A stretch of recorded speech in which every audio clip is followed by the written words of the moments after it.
Section 49 of PNS deals with an offense which is punishment of abatement if act abated is committed in consequence and where no express provision is made for its punishment. In a simple word, ये section deals करता है punishment of abatement and इसमें एक situation create होता है। वो situation ये है कि सेक्शन तो डील करता है पनिशमेंट ऑफ अबैटमेंट से रिलेटेड। सिचुएशन ये है कि फॉर एग्जांपल ए ने बी को अबैट किया है।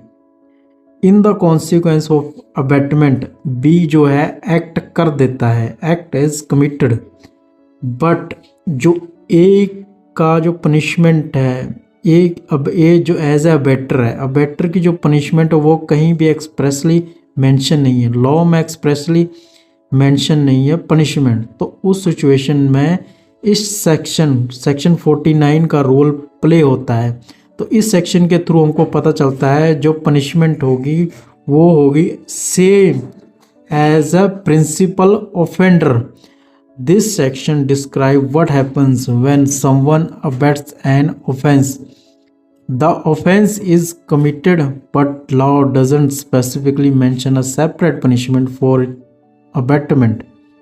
In such case, person who abetted the offense is held fully accountable and given same punishment as the person who committed the offense. Same punishment. And जो commission of abatement है, that is abater plays an active role in encouraging, planning, assisting in the offense, although may or may not physically present when act is carried out. And section में जो abetment है इसमें क्या है, जो act है abetted must be actually committed. अगर same punishment की बात करें, सेक्शन में सेम पनिशमेंट का प्रोविज़न है, इसमें एक्ट है मस्ट बी कमिटेड होना चाहिए, अदरवाइज सेक्शन अप्लाई नहीं होगा। That was act must actually be committed if the crime was never carried out, the specific section would not be applied. Attempt या फिर जर्नल अबेटमेंट वो apply हो सकता है instead of this section. No express for provision for punishment of abetment. तो ये section तभी apply होता है अगर एक्सप्रेसली प्रोविज़न नहीं दिया गया है पनिशमेंट से रिलेटेड, पनिशिंग द अबैटमेंट।